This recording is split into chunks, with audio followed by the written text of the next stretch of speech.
Hello friends, आज हम लोग स्टार्ट करने जा रहे हैं एक्सरसाइज 3। एक्सरसाइज 3 इसका नाम है दो चर वाले रैखिक समीकरण युग्म। ठीक है, दो चर वाले रैखिक समीकरण युग्म। पहले इसकी कुछ बेसिक सी चीजें जान लेते हैं, उसके बाद हम आगे इसी एक्सरसाइज पे चलेंगे। सबसे पहले इसका नाम क्या लिखा है, दो चर वाले रैखिक समीकरण युग्म।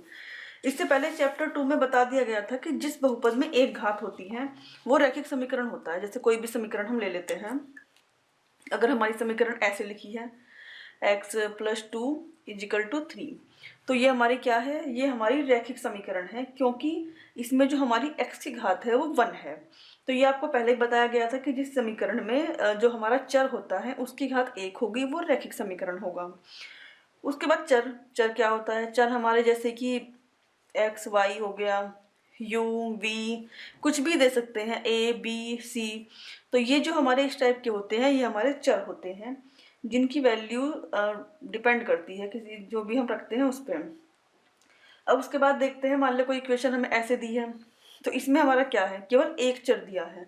ये जो इतने सारे हैं, कुछ और भी हो सकते हैं, एक्स वाई जेड कुछ भी ले सकते हैं, केवल एक चीज है, केवल एक्स, और कोई चर इसमें नहीं है।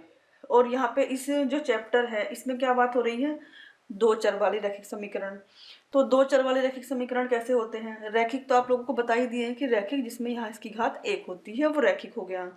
और चर भी आप लोगों को बता चुके हैं कि चर ये नंबर्स होते हैं।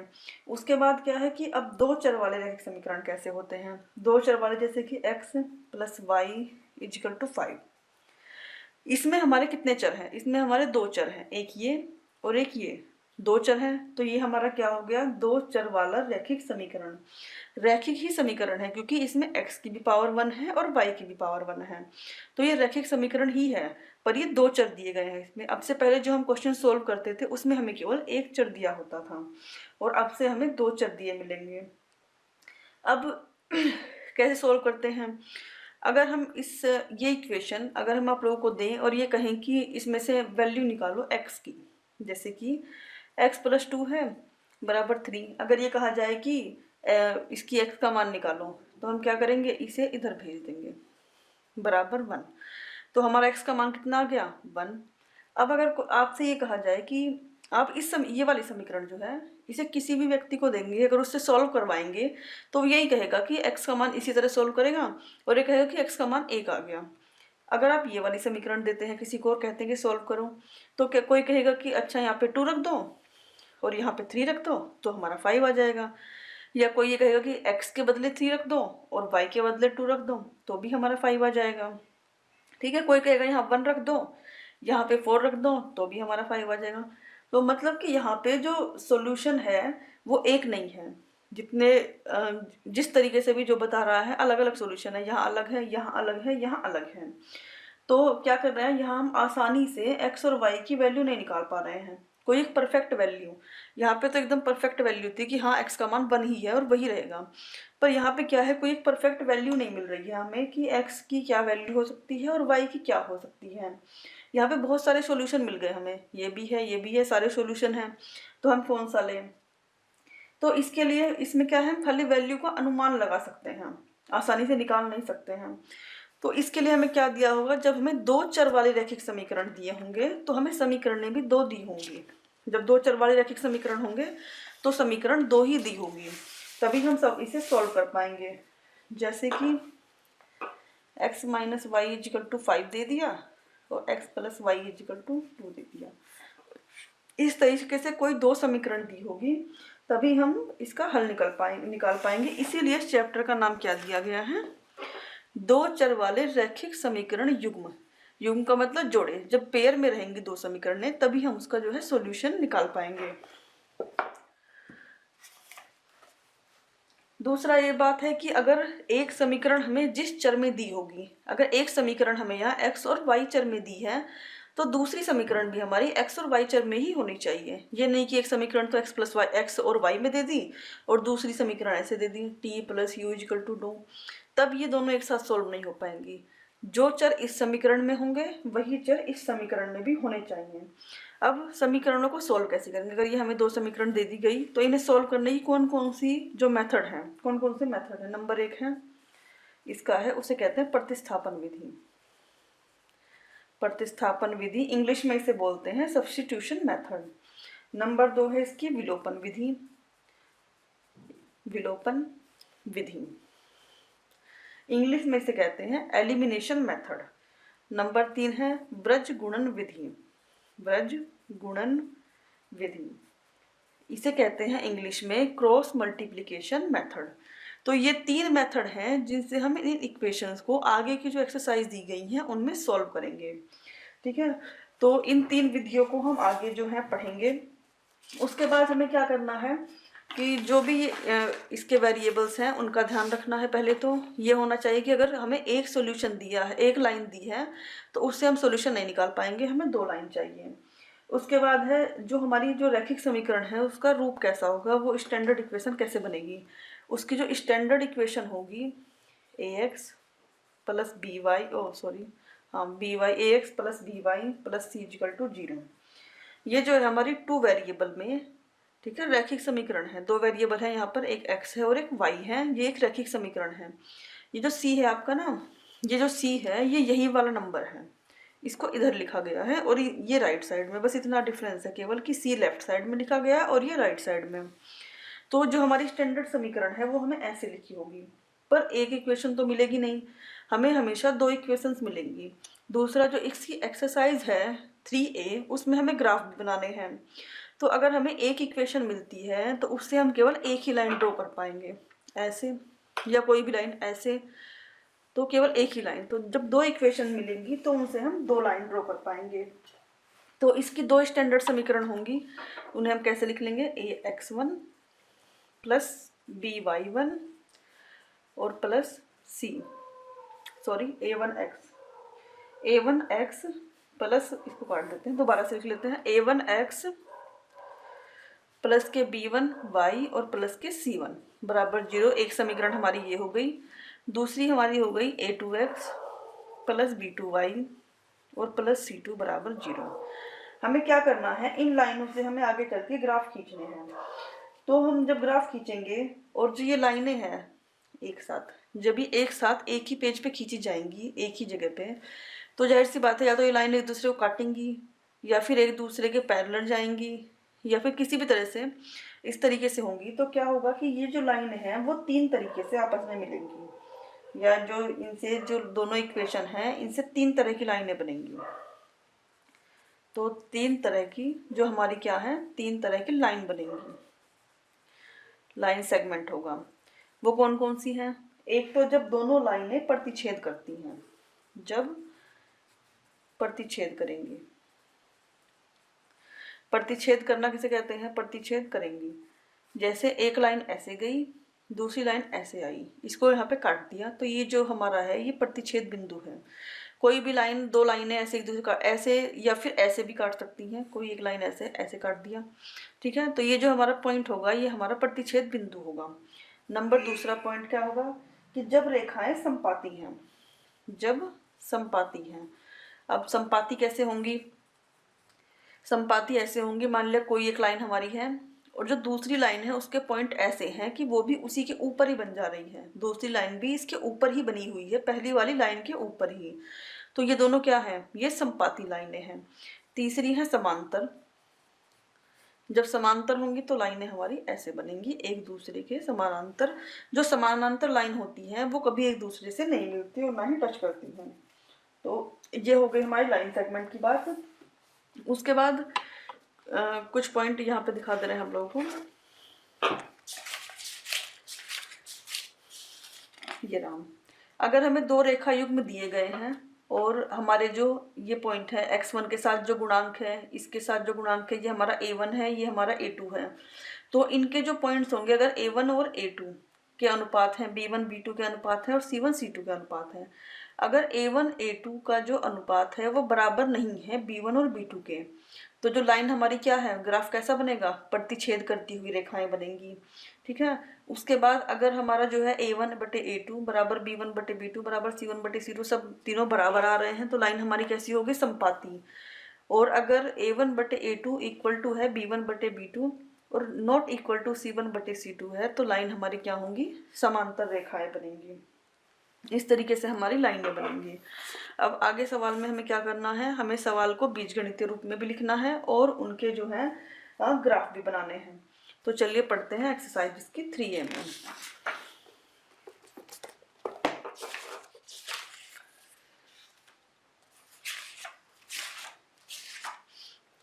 थ्री 3.1 है एक्सरसाइज इसकी।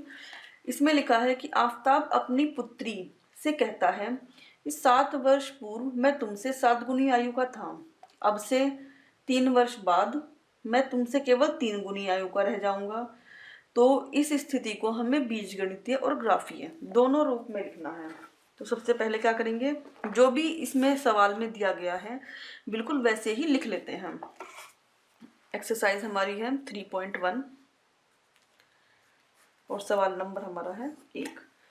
तो सबसे पहले क्या है, हम दोनों की उम्र मान लेते हैं। माना जो आफताब है उसकी आयु कितनी है हमारी, माना आफताब की आयु बराबर x मान ली,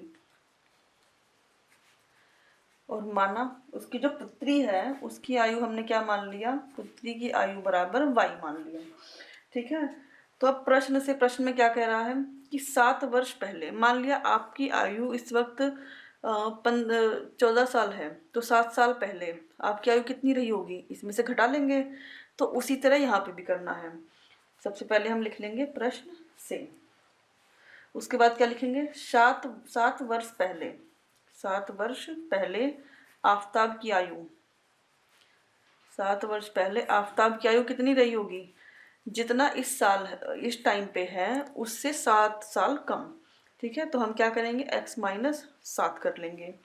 और 7 वर्ष पहले जो है उसकी पुत्री की आयु कितनी रही होगी, उसकी भी जितनी इस वक्त है उससे 7 साल कम रही होगी। इस तरीके से है। तो उसने कहा है कि अगर हम ये कहें कि इन दोनों की एज को ऐसे लिख लें, x माइनस 7 और y माइनस 7, और यहाँ पे लगा ले इक्वल का निशान, तो क्या ये बराबर होंगी, नहीं, क्योंकि इसने कहा है कि 7 वर्ष पूर्व मैं तुमसे 3 गुनी आयु का था। 7 वर्ष पूर्व आफताब जो है वो 3 गुनी आयु का था, मतलब कि ये 3 गुनी आयु का था। तो ये क्या हो गया, ये तो 3 गुनी कम हो गई आयु। तो हमें बराबर करने के लिए क्या करना होगा, तो हमें बराबर करने के लिए इसमें मल्टीप्लाई करनी होगी। कहाँ गया, 7 वर्ष पूर्व में तुमने 7 गुनी आयु का था, 7 गुनी है यहाँ पर आयु। मान ले कोई नंबर ऐसे लिखा है, ये 3 है और ये 6 है, यहाँ पे ऐसे लिख दिया बराबर। तो क्या ये इक्वल है, नहीं, क्योंकि क्या है, ये नंबर जो है इस नंबर का दुगना है, जो 6 है वो 3 का दुगना है। तो बराबर करने के लिए हमें क्या करना होगा, दुगना ये है पर हमें मल्टीप्लाई यहाँ 2 से करनी होगी, तब ये दोनों क्या हो जाएंगे, बराबर। तो ऐसे ही 7 गुनी आयु ज्यादा है आफताब की, तो हमें यहाँ बराबर का निशान लगाने के लिए यहाँ 7 से गुणा करनी पड़ेगी, तब दोनों की आयु आपस में क्या हो जाएगी, बराबर हो जाएगी। तो अब हम क्या करेंगे, हर सवाल में कंडीशन इस तरीके से दी होगी कि आपके पास 2 समीकरण बनेंगी। तो सबसे पहले इसे सॉल्व कर लेते हैं। x माइनस 7 बराबर 7 की मल्टीप्लाई y में करेंगे 7y माइनस 7 7 49। तो x माइनस के 7y 49 और प्लस के 7 घटा लेंगे आपस में। तो x माइनस के 7y बराबर कितना बचा, माइनस के 42। ये तो बनी हमारी पहली समीकरण। ठीक है, ये हमारी पहली समीकरण है। अब उसने दूसरी जो कंडीशन दी है हम उसके हिसाब से अपनी दूसरी समीकरण बना लेंगे। फिर क्या है, अब से 3 वर्ष बाद मैं तुमसे केवल 3 गुनी आयु का रह जाऊंगा। तो पहले हमें 3 वर्ष बाद की आयु निकालनी होगी। तो क्या लिखेंगे हम, 3 वर्ष बाद, 3 वर्ष बाद आफताब की आयु कितनी है, आफताब की आयु, जब 7 वर्ष पहले की बात की गई थी तो हमने 7 साल कम कर दिए थे वर्तमान जो हमारी एज थी उसमें से। जैसे कि फिलहाल हमने x वर्ष आयु मानी है कि आज के टाइम में आफताब की आयु x साल है, और 7 साल पहले 7 साल कम कर दिया, x माइनस 7 हो गई।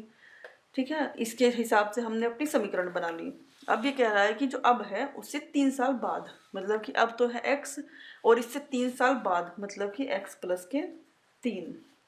ठीक है, और 3 वर्ष बाद ही पुत्री की आयु, तो 3 वर्ष बाद जो है पुत्री की आयु कितनी हो जाएगी हमारी, हो जाएगी y प्लस के 3। तो ये दोनों की 3 वर्ष के बाद की आयु हो गई। अब फिर शर्त में क्या कहा गया है प्रश्न में कि 3 वर्ष बाद जो है वो केवल 3 गुनी आयु का रह जाएगा आफताब। आफताब की आयु अब भी 3 गुनी है अपनी पुत्री की आयु से। तो ये है रही हमारी आफताब की आयु, ये 3 गुनी है अपनी पुत्री की आयु से। तो हमें क्या करना होगा, यहाँ बराबर का निशान केवल तभी लगा सकते हैं जब दोनों की उम्र बराबर हो। अगर ये 3 गुना ज़्यादा है तो हम क्या करेंगे, इसमें भी 3 से मल्टीप्लाई करके इसे 3 गुना बढ़ा लेंगे, दोनों को बराबर कर लेंगे। अब फिर से इसी तरह हल करेंगे, x प्लस 3 बराबर 3y और प्लस के 3 3 9, x प्लस के सॉरी ये इधर जाएगा, हो जाएगा माइनस के 3y और बराबर 9 माइनस के 3। तो क्या बना, x माइनस के 3y बराबर 6। दूसरी समीकरण हमारी ये बन गई। तो हमें सवाल में कहा गया है कि बीजगणितीय रूप और ग्राफीय रूप, हमें दोनों रूप में इसे सवाल को लगाना है। तो बीजगणितीय रूप हमारा क्या हो गया, बीज गणितीय रूप। बीजगणितीय रूप में हमारी इक्वेशन हो गई है, एक हो गई x माइनस के 7y बराबर माइनस के 42 और x माइनस के 3y बराबर के 6। ये हमारी जो है बीजगणितीय रूप में हमारी आयु समीकरणें दोनों बन गई हैं। अब हम इसे ग्राफिकली देखेंगे कैसे बनती है। फ्रेंड्स, अब हमारा बीजगणितीय जो रूप था वो तो पूरा हो चुका है। अब हमें क्या करना है, अब हमें ग्राफीय रूप के लिए काम करना है, क्योंकि इस सवाल में क्या कहा गया है, हमें बीजगणितीय रूप और ग्राफीय रूप हमें दोनों दिखाने हैं। तो ग्राफ बनाने के लिए सबसे पहले हमें पॉइंट्स चाहिए, और पॉइंट निकालने के लिए हम लोग क्या करेंगे, सबसे पहले अपनी पहली इक्वेशन जो हमारी ये थी x माइनस के 7y इजिकल टू माइनस के 42, हम इसको लिख लेते हैं। x माइनस के 7y इजिकल टू माइनस के 42। बिल्कुल परेशान होने की ज़रूरत नहीं है कि ग्राफ कैसे बनेगा या क्या होगा, नहीं बनता है, बहुत मुश्किल होता है, ऐसा कुछ नहीं है। केवल आप आराम से इनके पॉइंट्स निकाल लीजिए, उसके बाद सवाल को हल कर लीजिए। तो हमें क्या करना है, सबसे पहले अगर आप चाहें तो अपने सवाल का जो रूप है उसे थोड़ा सा चेंज कर सकते हैं। कैसे, आप 7y को इधर भी ले जाके लिख सकते हैं, तब हम x की वैल्यू रखेंगे तो y की वैल्यू आ जाएगी हमारी इस तरीके से। या फिर आप ऐसे भी सॉल्व कर सकते हैं। हम यहाँ पे एक टेबल बना लेंगे जिसमें हम x और y इनकी वैल्यूज़ रखेंगे, ठीक है। तो हम सबसे पहले क्या करेंगे, मान लिया हमने x की जो हमारी वैल्यू है 0 रख ली, यहाँ पे बता दे रहे हैं, अगर हमने x की वैल्यू 0 रख ली तो 0 माइनस के 7y हो गया और इजिकल टू माइनस के 42। तो माइनस के 7y कितना हो गया, माइनस के 42, जी ये माइनस से माइनस कट गया, y बराबर 42 अपन 7। 7 से 42 कितनी बार कटेगा, 7 छंग 42। तो अगर हम x का मान 0 रखते हैं तो y का मान हमारा कितना आ गया, 6 आ गया। अब हम x की और वैल्यू भी रखते हैं, पर हमें ध्यान रखना है कि हमें x के ऐसे मान रखने हैं जिसे हल करने पे हमारा पॉइंट में ना आए। पॉइंट पे आ गया तो कोई प्रॉब्लम नहीं है, परंतु पॉइंट वाले को ग्राफ में एकदम एक्यूरेट दिखाना थोड़ा मुश्किल हो जाता है, इसलिए कोशिश कीजिए कि हमारी इस तरह की वैल्यू आए, ठीक है। तो हम उसके बाद क्या करते हैं, मान लिया हमने x बराबर 7 रख लिया, x बराबर क्या रख लिया, 7। तो x के बदले हमने 7 रखा माइनस के 7y। अगर आप अंदाज़ा नहीं लगा सकते हैं तो सोचिए यहाँ पे अगर 7 होगा तो 7 जाके यहाँ पे घटेगा 42 में से, ठीक है। जब हमारा 7 42 में से घटेगा तो हमारा यहाँ पे ये पहले से ही माइनस है, ये यहाँ जाएगा माइनस, यहाँ भी माइनस हो जाएगा, तो दोनों आपस में जुड़ जाएंगे और 49 हो जाएगा, और 7 से 49 आराम से कट जाता है इस 7 से। तो चलिए रख के देखते हैं, इजिकल टू कितना हो गया हमारा, माइनस के 42, ये हो गया।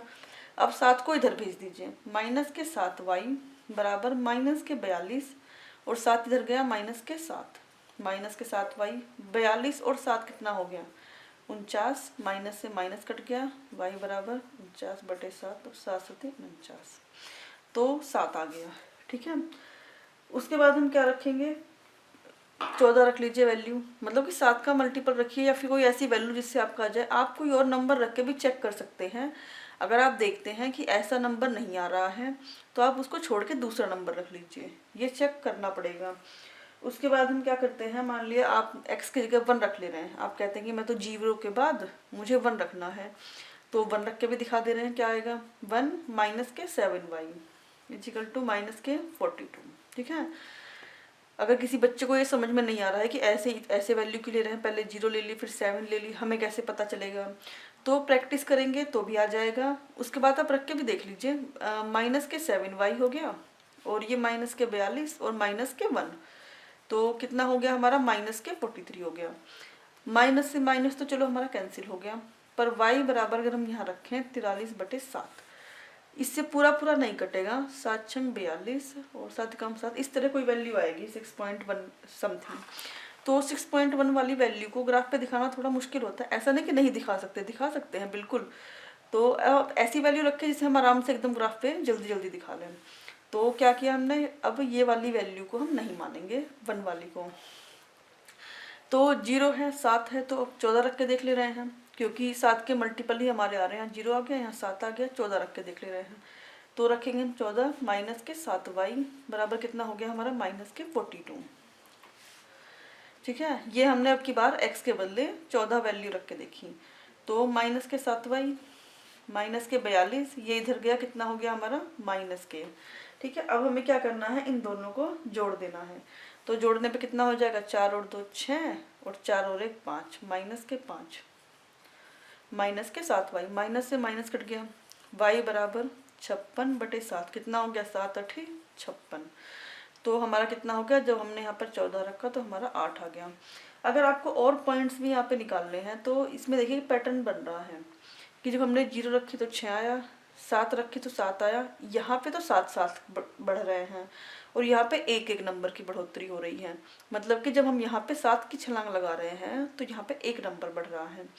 तो 7 × 7 7, अगर हम 21 रखते हैं, 7 या 21, तो यहाँ पे कितना आएगा, 8 और 1 अगला नंबर 9। अगर हम यहाँ पे 28 रखते हैं तो यहाँ पे क्या आ जाएगा, 10।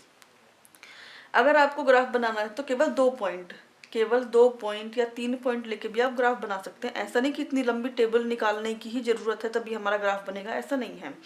आप केवल 2 पॉइंट से भी बना सकते हैं, पर 2 पॉइंट हमें चाहिए ही, क्योंकि जब भी हम किसी लाइन को मिलाते हैं, मान ली एक पॉइंट हमारा यहाँ है और एक यहाँ है, तभी तो हम इनको मिला के एक लाइन बना पाएंगे। अगर आपको केवल एक ही पॉइंट दे दिया जाए, यहाँ पॉइंट रखा है लाइन बनाओ, तब तो हम लाइन ऐसे बना देंगे, ऐसे बना देंगे, ऐसे भी बना देंगे, ऐसे भी, हमें पता ही नहीं किधर बनानी है लाइन। पर अगर 2 पॉइंट होते हैं तो हमें पता है कि हमें यहाँ से यहीं तक जाना है, तो मिनिमम 2 पॉइंट तो यहाँ पे होने ही चाहिए। उसके अलावा आप आगे भी निकाल सकते हैं। तो ये तो केवल इक्वेशन 1 के लिए हमारी टेबल बनी है। आप प्रैक्टिस करेंगे आपको आराम से एकदम जल्दी जल्दी लगाना आ जाएगा, पर शुरुआत में आपको धीरे धीरे समझाया भी जा रहा है ताकि आसानी से समझ में आ जाए। ये हो गई हमारी जो इक्वेशन 1 थी। अब इक्वेशन 2 के लिए हम लगाते हैं। तो इक्वेशन 2 हमारी क्या थी, इक्वेशन 2 थी हमारी x माइनस के 3y इजिकल टू 6। तो इसको यहाँ पे लिख ले रहे हैं, x माइनस के 3y इजिकल टू 6। ठीक है, अब देखिए यहाँ से क्लियर दिख रहा है, अगर हमारा x ना रहे तो 3 दूनी 6 आराम से कट रहा है। तो मतलब क्या कि सबसे पहले तो भाई x बराबर 0 मान लेते हैं ताकि इससे हमारा जल्दी से एकदम काम हो जाए। तो हम क्या कर रहे हैं, सॉरी, x की वैल्यू यहाँ, y की वैल्यू छोटा बन गया नीचे वाला बॉक्स थोड़ा सा। तो x की वैल्यू अगर हम 0 मान लेते हैं, यहाँ पे सोल्व भी कर ले रहे हैं, 0 माइनस के 3y बराबर 6। तो माइनस के 3y बराबर कितना बचा, 6, और y बराबर 6 बटे माइनस के 3, तो कितना बचा, माइनस के 2, 3 दूनी 6। माइनस से भी कोई प्रॉब्लम नहीं है, अगर माइनस आ गया तो उसको भी ग्राफ पे आराम से दिखा सकते हैं। अब हम क्या कर रहे हैं, 3, अगर हम 3 मान लेते हैं तो यहाँ से 6 में से 3 घटेगा, यहाँ 3 बच जाएगा, और 3 से आराम से कटेगा। तो हम क्या कर लेते हैं, अब 3 ले रहे हैं, 3 माइनस के 3y, थोड़ा जल्दी जल्दी अब इक्वेशन सोल्व करना आ गया होगा आपको।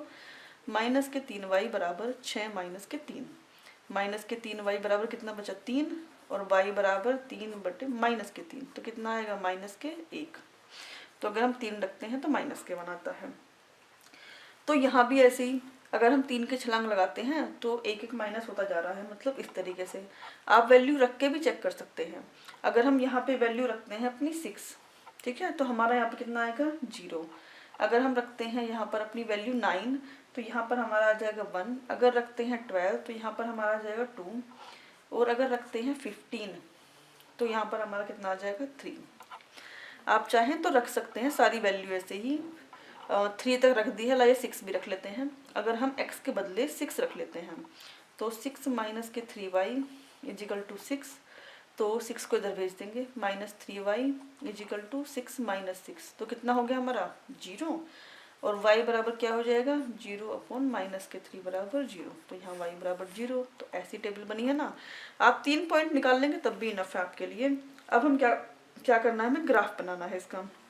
ग्राफ बनाने से पहले हमें ध्यान देना है कि हमारे नंबर्स कितने हैं, हमारे नंबर्स कैसे हैं या किस तरीके से हैं, कितने बड़े नंबर आए हैं या कितने छोटे नंबर आए हैं, माइनस में भी आए हैं नहीं आए हैं।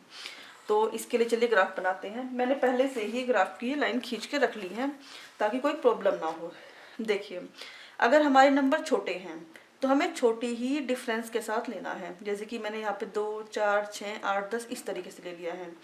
अगर जैसे आगे के क्वेश्चन में नंबर बड़े आते हैं तो आप लोग देखिएगा कि बड़े नंबर्स यहाँ पे लिए गए हैं, जिसको हम एक्स एक्सिस पे लेंगे। ये हमारी एक्स एक्सिस है और ये हमारी वाई एक्सिस है। जिस डिफरेंस के साथ नंबर हम एक्स एक्सिस पे लेंगे उसी डिफरेंस के साथ हमें वाई एक्सिस पर भी लेने हैं, पॉजिटिव और निगेटिव। मैंने ग्राफ को ऐसा इसलिए बनाया है क्योंकि मेरे निगेटिव में ज़्यादा नंबर नहीं आए हैं। माइनस में अगर हम देखते हैं तो माइनस में मेरे केवल 1-2 ही नंबर, यहाँ पे केवल 2 ही नंबर आए हैं माइनस में, और मेरे ऊपर वाले सवाल में भी माइनस में कोई नंबर नहीं है। तो इसीलिए मैंने अपने ग्राफ को पूरा इस तरीके से बनाया है। ठीक है, आप लोग भी इस तरीके से खींच लीजिएगा। अब देखिए इसको हम क्या करते हैं। इसमें हमें सबसे पहले क्या करना है, अपने पॉइंट्स देखने हैं। ठीक है, पॉइंट्स हमारे कैसे हैं, पहले एक लाइन के पॉइंट देख लेते हैं। आपको दिखाई दे रहा होगा कि जो हमारा ग्राफ है इसमें इस तरीके से जो मोटी वाली लाइन बनी है इस पे हम मानते हैं पॉइंट। जो ये डार्क कलर की दिखाई दे रही हैं इन पे हमने मान लिया है। तो सबसे पहले हमारे पॉइंट क्या आए हैं, x बराबर 0, x पे 0 है और y पे 6 है। x एक्सिस हमारी 0 और y पे चलते हैं, ये हमारी y एक्सिस है ना, इस पे चलते हैं 6 पे। x पे हमारा 0 और y पे 6 है। ये रहा हमारा पॉइंट 0 और 6। आई होप कि आप लोगों को दिखाई दे रहा हो यहाँ पे क्या लिखा है, 0 और 6। उसके बाद हमारा दूसरा पॉइंट क्या है, दूसरा पॉइंट हमारा 7, 7, मतलब कि हमारा x एक्सिस पे भी 7 है और y एक्सिस पे भी 7 है। तो x पे चलते हैं, 7 कहाँ मिलेगा हमें, ये 8 है, और इसके बीचों बीच यहाँ पे हमारा क्या है 7, क्योंकि वो सॉरी ये तो 8 के बाद 9 आ गया, 6 के बाद आएगा यहाँ पे 7। ठीक है, 6, 7, 8, 9, 10 इस तरीके से होता है। तो 6 के बाद ये हमारा क्या है, यहाँ 7 x एक्सिस पे, और y एक्सिस पे कहाँ होगा हमारा 6 के बाद 7 यहाँ पर। ठीक है, तो हम इधर से देख लेते हैं। यहाँ पे देखिए, यहाँ से भी ऐसे अगर ऊपर जाएंगे ऐसे, तो यहाँ पर और यहाँ पर ये दोनों एक दूसरे को काट रहे हैं ऐसे करके। तो हमारा ये वाला पॉइंट क्या हुआ, 7 और 7। ठीक है, नेक्स्ट वैल्यू क्या है हमारी, x एक्सिस पे हम 14 लेंगे और y एक्सिस पे हम 8 लेंगे। x एक्सिस पे ये रहा हमारा 14 और y एक्सिस पे हमारा ये रहा 8। चलते जाइए 8 तक, यही है हमारा 8 यहाँ पर। तो देख चेक कर लीजिए, यहाँ पे ये रहा हमारा x एक्सिस पे 14 है और y एक्सिस पे हमारा 8 है। ठीक है, और पॉइंट्स पे ऐसे लिख सकते हैं, x एक्सिस पे हमारा 21 है और y एक्सिस पे हमारा 9 है। तो x एक्सिस पे अपना देख लीजिए 21 कहाँ है, 20 के यहाँ पे मिड में, तो ये हमारा 21 है, और y एक्सिस पे हमारा है 9, y एक्सिस पे हमारा 9 है। तो 9 हमारा कहाँ होगा, यहाँ पे 8 के बाद ही तो 9 हमारा यहाँ हो जाएगा। तो चलिए 21 और 9 की तरफ, 21 ऐसे ऐसे ऐसे, और 9 हमारा यहाँ बैठेगा यहाँ पे।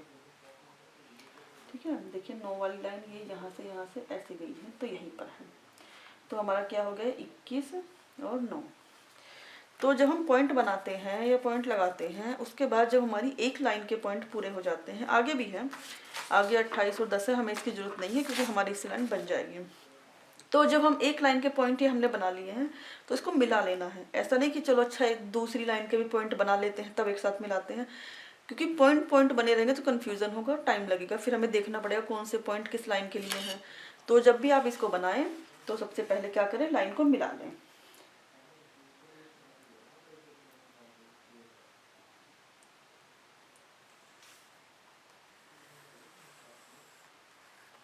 ठीक है, ये हमारी लाइन मिल गई। इस लाइन का हमारे नाम क्या है, ये हमारी थी x - 7y x minus 7y is equal to minus के 42, ये हमारी इस लाइन का नाम था। अब चलिए दूसरी लाइन जो हमारी है उसके पॉइंट्स देखते हैं। 0 माइनस 2, एक्स एक्सिस पे 0, वाई एक्सिस पे माइनस 2। एक्स एक्सिस ये है हमारी 0 और वाई एक्सिस पे हमारा ये है माइनस 2। 0 और माइनस 2, तो यहाँ पे बनेगा हमारा पॉइंट, ठीक है, 0 और माइनस के 2। उसके बाद है 3 और 1। एक्स एक्सिस पे हमारा 3 है और वाई एक्सिस पे -1 है। एक्स एक्सिस पे हम गए 3 पे, 2 और 4 के यहाँ सीधे बीचे बीच हमारा 3 है, तो ये 3 है और 1 हमारा कहाँ पर होगा, यहाँ पर, ठीक है, 0 और 2 के बीच में, तो हमारा सीधा पॉइंट यहाँ बना। तो ये हमारा हो गया कितना, 3 एंड माइनस के 1, ठीक है, एक पॉइंट हमारा ये रहा, एक यहाँ। फिर बनाएंगे हम 6 और 0। एक्स एक्सिस पे हमारा 6 है ये, और वाई एक्सिस पे हमारा 0 है, बस सीधा हमारा यही पॉइंट बन गया। 6 पहले है और फिर 0 है। फिर है हमारा 9 और 1। एक्स एक्सिस पे 9 है, एक्स एक्सिस पे 9 ये रहा, और वाई एक्सिस पे हमारा 1 है, तो वाई एक्सिस का 1 हमारा ये यहाँ बनेगा, तो यहाँ पे आ जाएगा, ठीक है, 9 और 1। चाहे तो आप आगे का बना ले, एक्स एक्सिस पे 12 है और वाई एक्सिस पे हमारा 2 है, तो एक्स एक्सिस पे 12 है और वाई एक्सिस पे हमारा 2 है, सीधा ये, ठीक है। क्योंकि हमने नंबर बहुत पास पास वाले लिए हैं, बहुत बड़ी डिजिट नहीं ली है, तो इसीलिए हमारे जो है ये पॉइंट्स इतने पास पास आ रहे हैं। अगर हम बड़ी डिजिट लेते तो इस पे आता भी नहीं जल्दी, फिर हमें बड़े नंबर्स के साथ इन्हें दिखाने में दिक्कत होती है, तो इसीलिए समझाने में भी प्रॉब्लम होती है। तो इसीलिए हमने इस तरह के नंबर लिए हैं कि आप लोगों को समझने में भी आसानी रहे, और ज़रूरी नहीं कि नंबर यही रहे, नंबर आप कुछ भी चेंज करके रख सकते हैं। ये हमारी दूसरी लाइन बन गई। इस लाइन का नाम हमारे हैं x माइनस के 3y इजिकल टू 6। देखिए ये हमारी लाइन बन गई। अब क्या है, मेन बात ये होती है कि जहाँ पे ये लाइन हमारी एक दूसरे को काटती है, वहीं पे से हमारी रियल जो इनकी एज है, आफताब की उम्र और उसकी पुत्री की उम्र, वहीं से हमारी रियल जो वैल्यू है वो निकल जाती है। पर यहाँ पे केवल ग्राफीय और बीजगणितीय रूप में दिखाने के लिए कहा है, उनकी आयु निकालने के लिए नहीं कहा गया है। तो इसीलिए अगर ये लाइन हमारी इंटरसेक्ट नहीं भी कर रही है तो कोई प्रॉब्लम नहीं है, हमने इनका ग्राफीय रूप दिखा दिया है और बीजगणितीय रूप भी दिखा दिया है। और अगर ये लाइन इन समानांतर नहीं है, देखिए इन दोनों के बीच की दूरी घट रही है, तो इसका मतलब ये आगे जाके इंटरसेक्ट जरूर करेंगी, ठीक है। तो ये हो गया हमारा क्वेश्चन नंबर 1 कंप्लीट, वो भी ग्राफ के साथ पूरा।